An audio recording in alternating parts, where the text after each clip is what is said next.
भूतिया गुड़िया part 2। Part 1 में आपने देखा था कि नीलम के साथ बुरी घटनाएं हुई थी। अब आगे देखिए। नीलम की मौसी नंदिनी, मौसा नीरज और उनके बच्चे 8 साल का केशव और 12 साल की कनिका एक नया घर लेने वाले हैं। उन्होंने नए घर की सफाई कराई और उसके बाद नीरज का पूरा परिवार नए घर जाने के लिए तैयार हो गया। पहुंचते पहुंचते देर हो गई और वो आधी रात में नए घर पहुंचे। राजू ने दरवाजा खोला और नीरज ने नंदिनी से कहा, नंदिनी, ये राजू है, ये इस घर की देख रेख करता है। उसके बाद वो सभी घर के अंदर चले गए। मम्मी ने कहा, बहुत देर हो गई है, अब सब सो जाते हैं।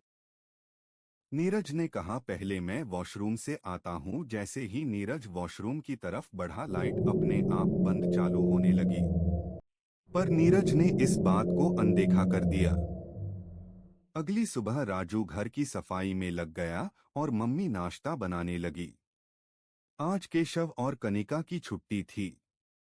पापा घर की पूजा के लिए पंडित जी को बुलाने गए।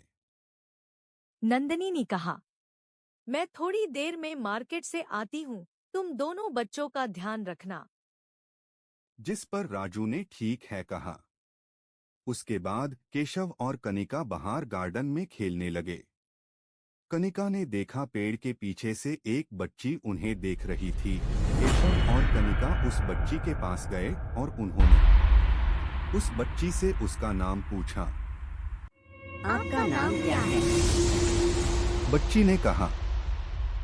मेरा नाम शिवानी है। वो तीनों बात कर ही रहे थे कि राजू ने केशव और कनिका को आवाज लगाई और कहा, पेड़ के पीछे क्या कर रहे हो? बच्चों ने कहा।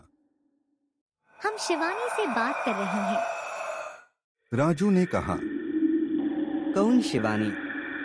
वहाँ तो तुम दोनों के अलावा कोई नहीं है। जैसे ही केशव और कनिका वापस पलटे तो शिवानी गायब थी। राजू ने केशव और कनिका को घर के अंदर बुला लिया। उसी शाम जब नंदिनी खाना बना रही थी तब गैस अपने आप बंद हो गया। नंदिनी ने दोबारा गैस ऑन किया। थोड़े देर बाद गैस अपने आप बंद हो गया। ऐसा ही 3 से 4 बार हुआ पर नंदिनी ने सोचा गैस में कुछ दिक्कत हो सकती है। और इस बात पर ज्यादा ध्यान नहीं दिया। उसके बाद रात में 1 बजे अचानक नंदिनी की नींद खुली। उसने बच्चों के कमरे से दीवार में जोर जोर से नाखून रगड़ने की आवाज सुनी। नंदिनी ने बच्चों के कमरे का दरवाजा खोला तो दोनों बच्चे सो रहे थे।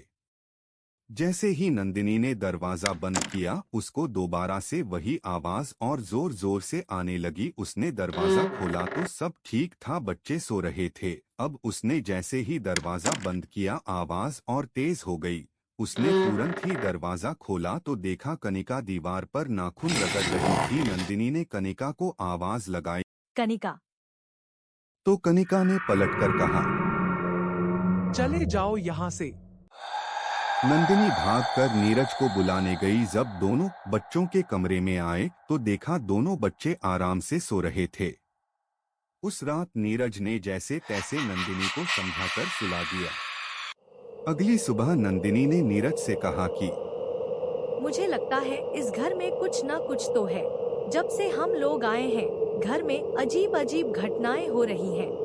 और जिस पंडित जी को घर की पूजा करनी थी, उनका भी एक्सीडेंट हो गया। मुझे लगता है हमें चर्च से फादर को बुलाना चाहिए। नीरज ने कहा, ठीक है, हम फादर को आज रात 1 बजे बुला लेंगे।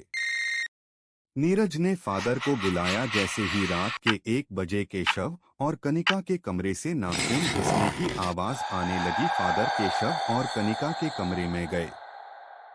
फादर ने जैसे ही गेट खोला, उन्होंने देखा कि कनिका दीवार पर अपने नाखून घिस रही थी। फादर ने कनिका के ऊपर पवित्र जल छीटा और कनिका पीछे पलटी और कहा कि चले जाओ यहाँ से।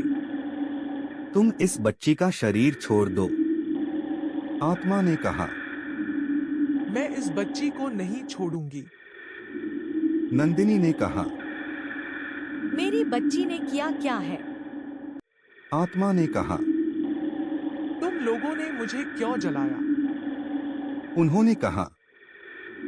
हमने तुमको कब जलाया? आत्मा ने कहा। नीलम से पूछो।